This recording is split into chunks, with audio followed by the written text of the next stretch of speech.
20p out of thin air? Definitely not. Definitely not. Worth money, you think? Absolutely worth 10p. In the pot, 10p each. This is a surefire bet, this one. Definitely. How many 20p's am I holding up in front of me? Two. So if I show you that I'm holding 3, I would have made 20p out of thin air. Right?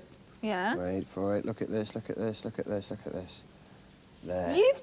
Hang on. Yeah. There are 3 there. There are You've just got one out from underneath when you put your hands down there. No, I That's what you haven't. did. Yes, you did. If I stop, look, there's only 2. If I start, there seems to be 3. It's actually an optical illusion. If it's an optical illusion, how have you made 20p? Easy.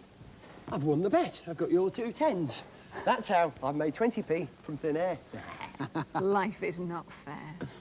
How do you measure an earthquake? Well, the first thing you have to understand is why and how an earthquake occurs. Now, most of us think of the Earth as being perfectly solid and stable, but the reality is that the Earth is constantly changing.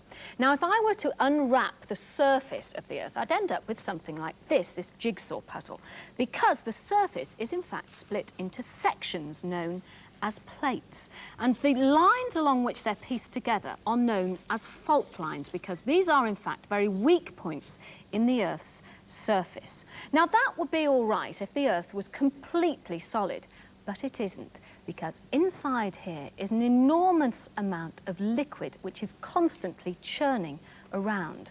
So if we were to put the jigsaw puzzle on top of liquid, we can begin to see why we get earthquakes, because the plates start to rub together and create enormous amounts of vibrations which go travelling through the Earth's surface, causing earthquakes. But earthquakes don't just happen in exotic places like Los Angeles. They also happen in Britain, because there are a number of fault lines in Britain. Have a look at this map. You can see the fault lines there. And these actually generated 300 earthquakes in Britain last year. Mind you, they were quite small. We only felt 50 of them, and even those were sort of slight tremors. But how do you measure earthquakes? You do that by using one of these, which is known as a seismometer. Now, a seismometer would be placed away from traffic, away from normal vibration, on a piece of solid rock.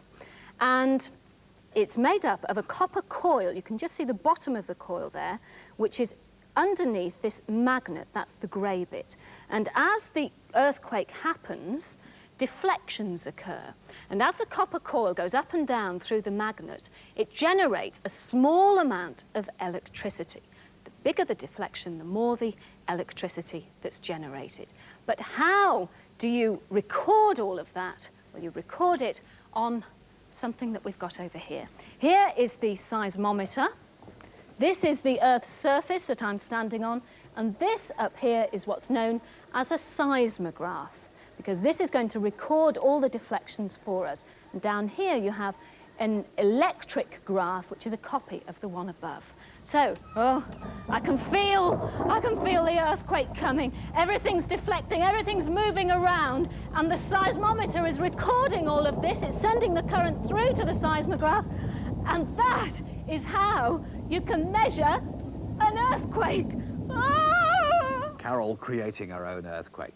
Now, how does a starfish fish? The thing about starfish is they're very partial to shellfish. But of course, shellfish themselves are rather partial to staying inside their shells. So how does the starfish get inside there?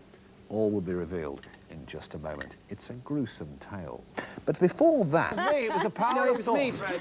No, in fact, boys, it wasn't the power of thought at all. It was the knowledge of science. So, how does this work? Well, to give you a clue, it is in fact made of 2 separate discs of different metals, and they have been sandwiched together.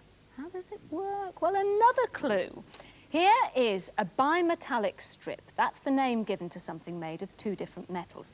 One metal on the top, one metal underneath. When I heat this, watch what happens. It starts to bend, and the more I heat it, the more it bends. But why is it doing that? Well, Metals, when they're heated, want to expand. They want to get bigger. But different metals want to get bigger at different rates. So if you can imagine, this is one that's heated, but what about the little clicker? Well, the clicker is in fact made with a certain shape to start with. It has a little curve. When I heat it in the palm of my hand, it clicks in the opposite direction because the metals have heated up. When I put it down on the plate, it simply cools down and wants to get back to its original shape and pops up in the air. But what use are these? Well, they're actually used as switches in a lot of electronic equipment. They're used in central heating. They're also used in toasters. Now, here is the bimetallic strip. In this particular toaster, it's down here. So it's near the heating element. When the toast is put in, the bimetallic strip starts to curl as it gets hotter, and at a preset temperature, it will actually click the switch back up and the toast pops up. So that is how bimetallic strips work, and that is how a bit of metal can make perfect toast. That's how